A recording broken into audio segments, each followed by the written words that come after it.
Hey, what's up, everybody? It's Legal Tender. I'm back in the building. I'm back in the vault. I pulled out some notes to make a new video. I want to thank everybody for the love and support for the channel. Thank you, thank you, thank you. I really do appreciate it. If you are a fan of Newsmatics, if you're a fan of paper currency, stay rocking with me. Stay rocking with the channel. If you're just getting into Newsmatics, definitely stay rocking with the channel. Every Tuesday is Legal Tender Tuesday. I will be making a new video speaking about something new, different, or interesting within the realm of Newsmatics. And I think you'll like today's episode. If you have any questions, comments, or recommendations, put it down in the comment section.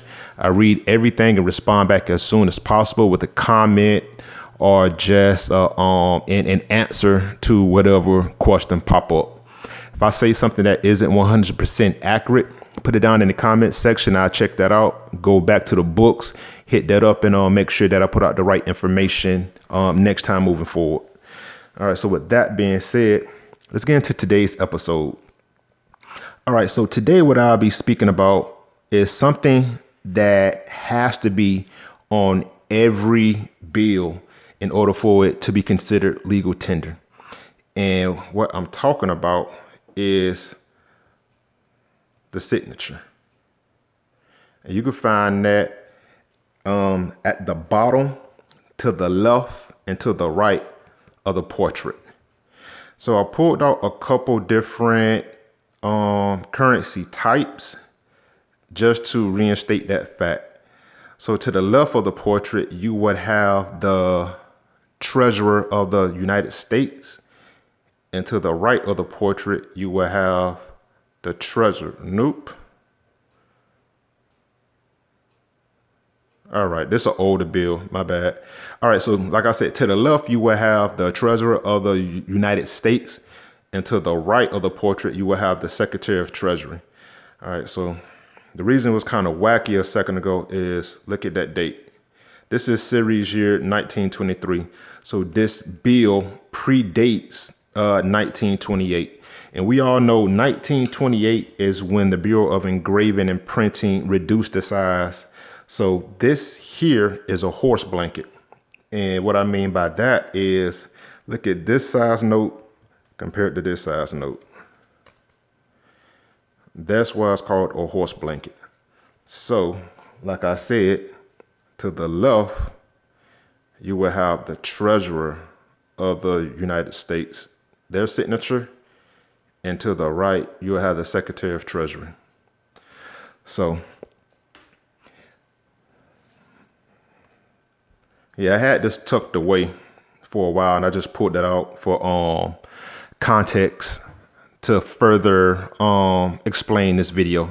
So, getting back into it, so you need both signatures for this bill to be considered legal tender. So, like I just showed you, that this is a horse blanket, and the size of a horse blanket is 3 inches and 1/8 inch in length and 7 inches and 7/8 in width. So 7, 7, 8 left and right, and 3, 1/8 north and south. Compared to our modern day size notes of 2 inches by 61 in length and 6.14 in width. So, but anyway, I got another episode speaking about the composition of notes, so you could go back and check all that information out. So, getting into today's episode, speaking about the signatures. So, by tradition, the treasurer must sign the money along with the Treasury Secretary. Both signatures are engraved onto plates at the Bureau of Engraving and Printing, where they are printed and submitted to the Federal Reserve, which determines what currency will be added into circulation. So, like I said, you got the signatures there and there. And you need both signatures for a bill to be considered legal tender. Now, as we see, that is what the new Secretary of Treasury is signing right now. Is Janet Yellen putting her signature down. and Lynn Marlaba penning her signature.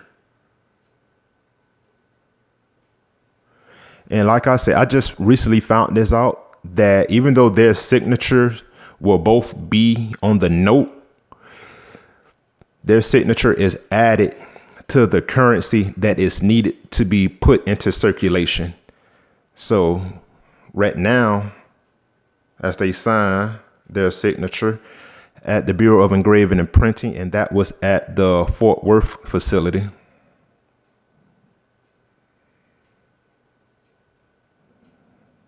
Their signature will appear on the $1 and $5 bill, because those are the only bills that are needed in circulation at this point. So, all right, moving forward.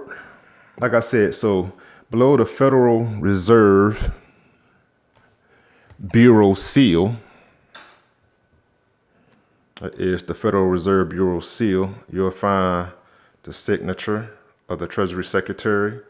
To the left and to the right, beneath the seal of the U.S. Department of Treasury, you will find the signature of the Secretary of the Treasury.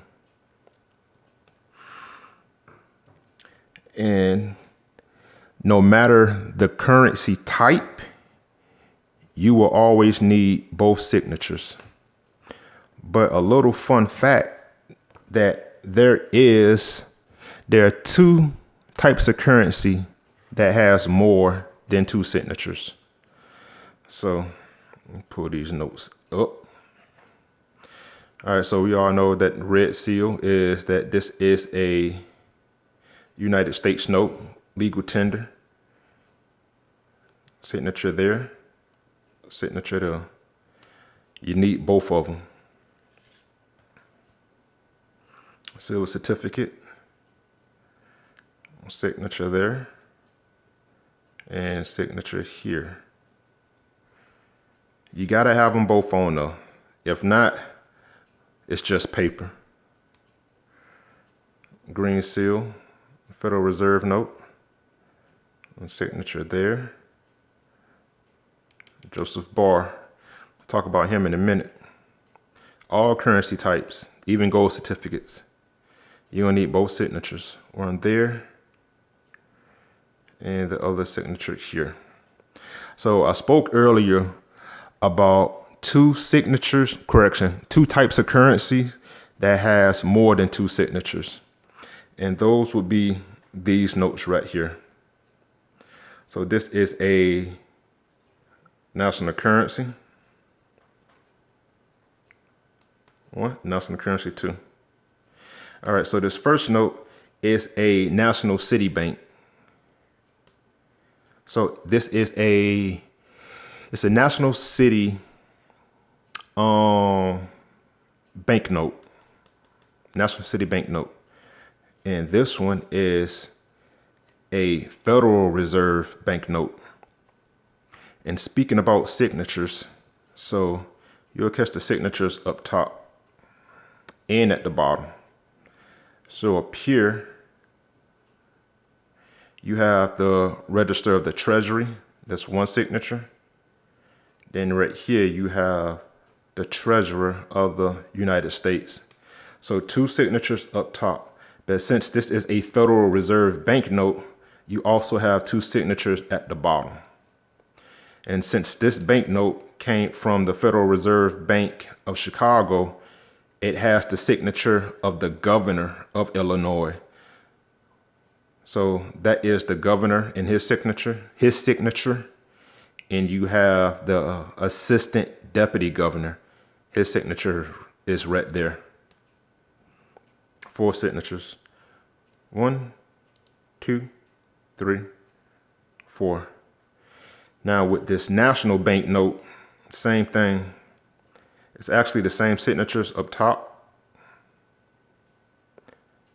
The Register of the Treasury. And we have the Treasurer of the United States. Let me zoom on that a little better.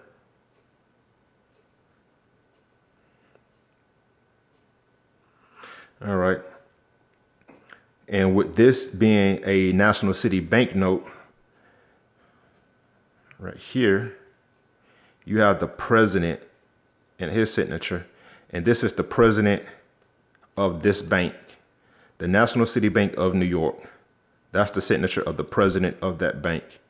And here we have the signature of the cashier of this bank. That's his signature. So 1, 2, 3, 4. 4 signatures on this bill. And like I said earlier, with these notes being national currency, they both have the same signature up top with the register of the Treasury. E. Jones. And I want to say there's more. So these 2 notes have the exact same signature and at the top, and they have 2 additional signatures at the bottom. So these 2 notes are the only exception of having more than 2 signatures for these notes to be considered legal tender. So speaking of signatures even more, all right, so there have been 45 treasurers and 77 secretaries of treasury in our nation's history. And these 2 women right here are the latest. This is the first time that you will have the signature of 2 women on any U.S. currency at one time, which is groundbreaking. Excuse my language. Janet Yellen became the latest Treasury Secretary to sign U.S. currency and the first woman Treasury Secretary to have her signature on a banknote. And U.S. Treasurer Lynn Marlable also signed the note, making it the first time that 2 women will have their signature on the note at the same time. Groundbreaking. And like I said, I found out that their signature, it won't be on all currency as of yet, but it'll be on the $1 denomination and the $5 denomination with a series year of 2021. I haven't found those notes yet, but when I do, I'm keeping them, and they're currently in circulation. I just haven't been lucky enough to obtain them as of yet. All right, so let's talk about some of the shortest and longest tenures at those positions. So the longest tenure, we got groundbreaking. All right, so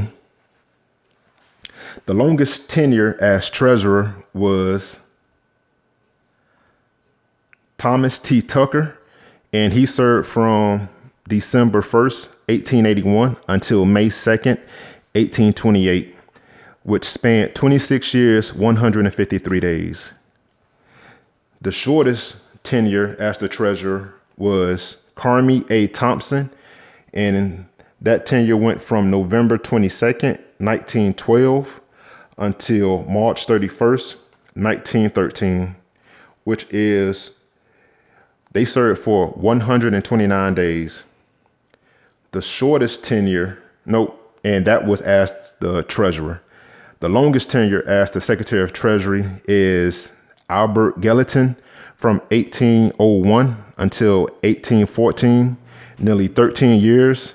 And the shortest tenure was by Joseph W. Barr, and he served for 28 days.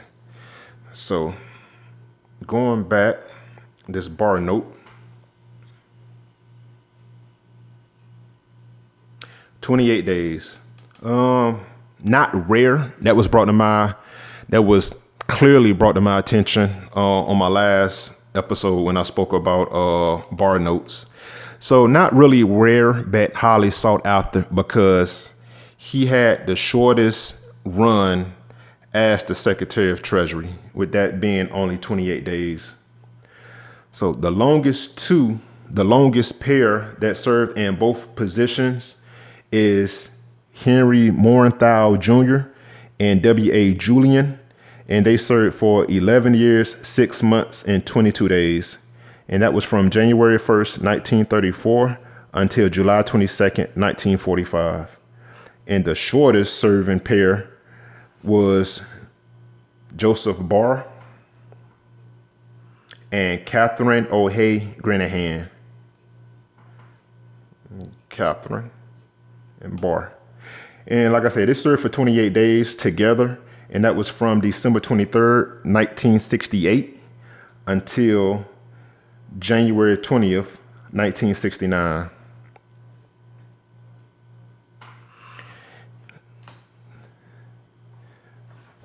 All right, so the individual who served under the most presidents at either position is William Sheldon, and he served under 6 presidents. He served under Martin Van Buren, William Henry Harrison, John Tyler, James K. Polk, Zachary Taylor, and Millard Fillmore. And he served as the Treasurer of the United States. All right, so those are signatures at both positions.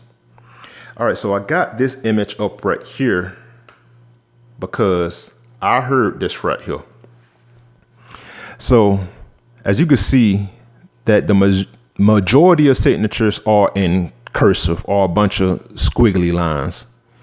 I heard that Stephen Mnuchin, he printed his name because his signature got denied or rejected several times just because it was so unreadable.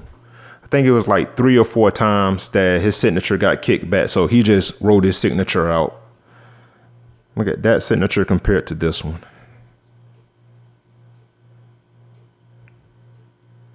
So I don't know how true that is, or maybe he wrote his signature out because that would stand out more, because traditionally it's in cursive, or like I say, a bunch of squiggly lines.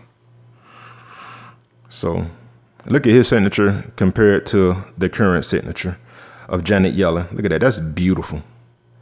And speaking of signatures, I got these 2 bills, and I got these notes in my collection solely off of the signature.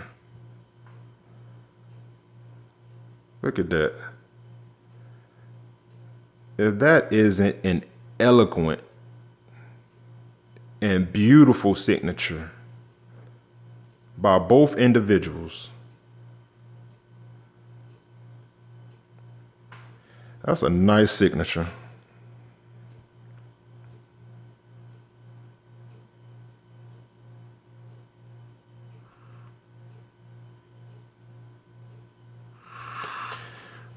Herbie Hancock. But all right, signatures, you need them for your note to be considered legal tender. If not, it's just paper. All right, that's all we got for this one. Until next time, keep it legal, keep it tender. Talk to you soon.